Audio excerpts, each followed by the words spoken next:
Hi, I'm Eunice from TekUnicorn, and today we'll be reviewing the Samsung Gear S3. We'll talk about its main features, pros and cons, and whether it's worth buying. The Gear S3 comes in two different models, the Frontier and the Classic, but the LTE is only available for the Frontier. Aside from that, the only difference between the Frontier and the Classic is the outer design. The Frontier looks more adventurous and sporty with its black bezel and recessed buttons on the side, while the Classic aims for more of a sophisticated look with its silver bezel and protruding silver knobs. The retail price for the Bluetooth-only models are $350 and $400 for the LTE Frontier model. The LTE Frontier is only available for T-Mobile and AT&T as of today. I'll go ahead and put all the links in the description section below, so make sure to check that out.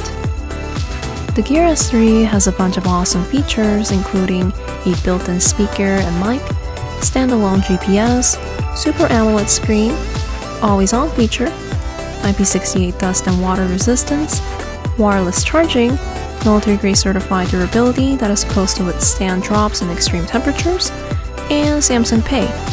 I had the chance to experiment with the Gear S3 Classic, but the LTE Frontier model has been my daily driver. I had this for about a month now, and I've been wearing it pretty much all day, every day. With that being said, let's get into the review and talk about its pros and cons. First, let's talk about what I liked about the Gear S3.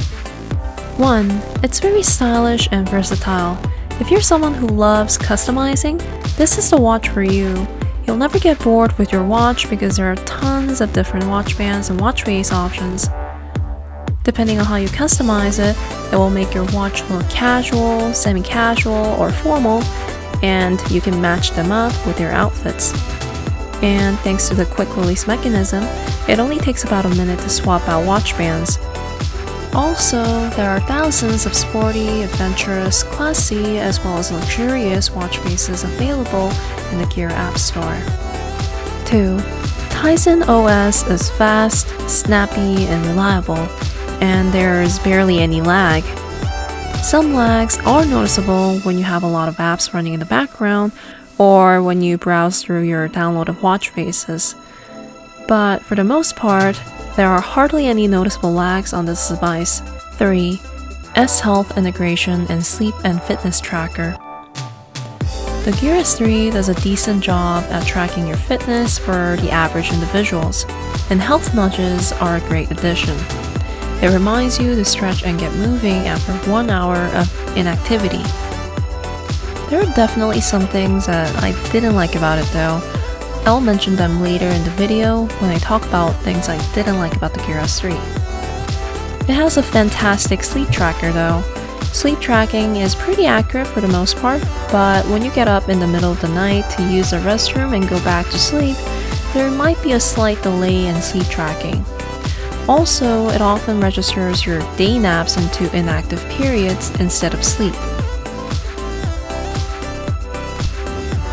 4. Speakerphone. It's easy to send and receive calls, and it sounds loud and clear on both ends. The caller will have a hard time noticing that you're actually calling them off of your watch. I love using this feature when I'm driving. When you're out somewhere with a lot of background noise, you want to position the watch closer to your mouth, but if you're calling from somewhere quiet, say your living room, you don't really have to do that. The mic is sensitive enough to catch everything you say from a distance. But it's a speakerphone, so everyone can hear into your conversation, which is a little awkward. So if you're in a public place, I recommend pairing it up with a Bluetooth headset. 5. Rotating bezel. It's very intuitive and faster than swiping across the screen. Also, it looks high-end and makes that satisfying clicky noise when you rotate it. 6. Messaging and emails. Unlike most other smartwatches, the Gear S3 allows you to view the entire message or emails, and you can easily reply back using the on-screen keyboard, handwriting, or custom quick responses. I usually use the quick responses option for short and simple replies that needs immediate response, but then go on my phone for longer replies because it just takes longer to type on this tiny screen. but it can be done if necessary.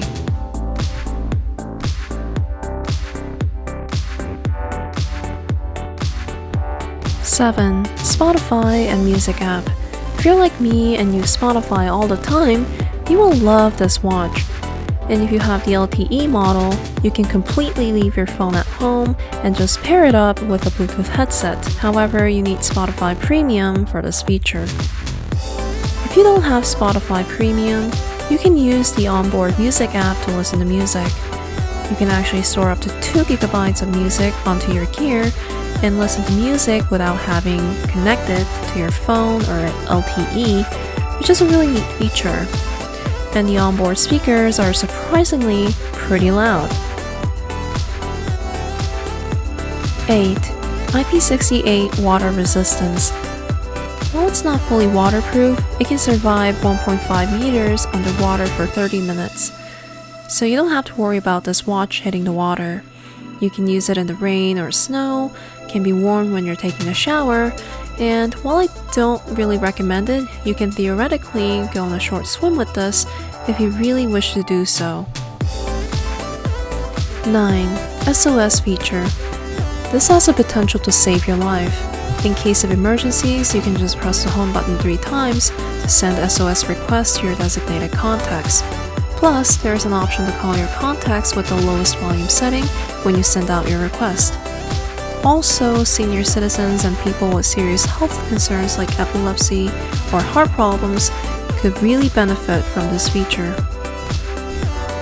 10. The display quality. Screen resolution is gorgeous, which is to be expected from a Samsung device. The colors look vibrant and the screen is plenty bright. While it doesn't have the full light sensor, it still somehow knows when you're outside and turns on outdoor mode. 11. Find my phone. If you're like me who often puts the phone on silent or vibrate and forgets where you put it, this feature comes in quite handy. Even when your phone is on silent or vibrate, it will make your phone ringer go off when you use this Find My Phone feature on your watch. Reversely, you can also find the watch using your Gear app on the phone. 12. Great build quality.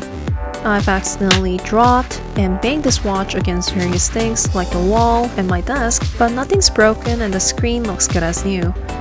But with any watches or electronics, this is not scratch resistant or indestructible for that matter. As you can see here, I did get a little bit of a scuff mark on the black bezel when I accidentally hit it across a brick wall. But it's barely noticeable and doesn't really bother me. However, since this is a pretty hefty investment, I went ahead and bought myself a tempered glass screen protector last week. 13. Samsung Pay. This is definitely one of my favorite things about the Gear S3, and I use this all the time. If you're not familiar with Samsung Pay, it's basically like Apple Pay and Android Pay, but it's even better because Samsung Pay works by using the MST technology, which is very similar to how credit cards work, so tap and NFC features are not required for this to work. It pretty much works anywhere where there's a magnetic card swiper, and Samsung Pay allows you to store credit cards, debit cards, gift cards, as well as membership cards. So it's pretty much equivalent to having your whole wallet on your wrist. It uses tokenization to generate temporary access codes and require your fingerprint or a PIN with every transaction, so it is very secure. Moving on, let's talk about what I didn't like about the Gear S3. 1. Lack of apps. This watch needs more apps. It's missing Google Maps, Facebook, Snapchat, Instagram, WhatsApp, and other major apps that many people use. They do have some big ones like Uber, Yelp, and Spotify, but many of the social networking apps are still missing here. I'm pretty sure that these apps will eventually make it to the Gear S3, but they're not there as of the moment. 2. It is a smartwatch before a fitness tracker. The step counts and the floors climbed are not accurate. And the heart rate monitor on a wearable is still not very reliable and likes to jump around quite a bit. It doesn't have some of the most popular activities like boxing, weight training, or CrossFit.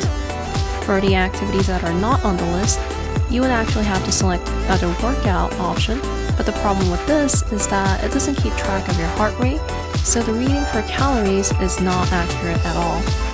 Also, the automatic fitness detector usually works, but there tends to be some sort of lag before it detects that you're actually working out. So if you're a serious athlete, this device will not be sufficient for tracking your activities and cannot really replace your dedicated fitness tracker. But for the average person like myself, it's not a big deal, and it does give you just a general idea of your activity level. And it is great for activities like walking, hiking, jogging, ellipticals, treadmill, steppers, and cycling. But again, for more serious athletes, you should use a dedicated fitness tracker like the Garmin Fenix. 3. Battery life. It is advertised to last 3 days, but in reality, it's more like 1 to 1.5 days with moderate to heavy use. During my testing, I noticed that the battery life on the LTE model was shorter than the Bluetooth-only model. Also, apps like Facer really drains out your battery. My Gear S3 didn't even last a single day with Facer, and I ended up uninstalling it on the first day. It's a fantastic app with a lot of beautiful watch faces, but until they fix that battery drain issue, I recommend just downloading watch faces from the Gear App Store. 4. It is not perfect in standalone mode, especially with the Bluetooth-only models. For instance, you need GPS to be turned on your phone to get weather updates and for using the map feature. Also, you need your phone to read through whole articles on Flipboard. Unlike your phone's Spotify app, you cannot download playlists for offline listening, so you need an active connection to use Spotify on your Gear S3. 5. It sometimes loses Bluetooth connections with my phone and misses out on some of the notifications or breaks out a call. This happens about 10% of the time, and I think it might be because my Bluetooth transmitter on my Note 4 is a bit outdated at this point. But yes, it is very annoying, especially when it happens in the middle of an important call. 6. It is not fully compatible with non-Samsung devices, especially with iOS. To fully experience the capabilities of this watch, you need a Samsung phone. Technically, it can be used on iOS, but as you can see here, you're gonna miss out on a lot of important features like email and Samsung Pay. With other Android devices, everything technically works, but you're gonna have limited capabilities with calls, messaging, and email. So here's my final verdict. Should you get the Gear S3? The short answer is heck yes, especially if you have a Samsung phone. While it's not a perfect device and it could really use more apps, this is the closest thing you can buy right now. It offers so many great practical features while looking sharp. And there are thousands of different watch faces and watch bands available, so there's a huge versatility with the looks and feels of this watch. This was my very first smartwatch, and I'm very happy with the purchase. The Gear S3 is highly capable, stylish, and durable, which is everything that I want and need in a watch. It helps you stay connected and get all of your important calls, messages, and emails, but not to the point that it completely distracts you. As I've mentioned, the Gear S3 lacks a lot of social media apps, and you can actually take that to your advantage. With phones, it's easy to get sidetracked and waste a bunch of time, but with this watch, you simply don't have the option to scroll through Facebook, Tumblr, Reddit, Pinterest, Twitter, YouTube, or whatever, which makes it easier for you to stay focused on your task. Thank you for watching my video, and please click that like button if you thought my video was helpful in any way, and subscribe to my channel to see more tech videos like this in the future. Stay awesome everyone, and have an awesome day. Bye!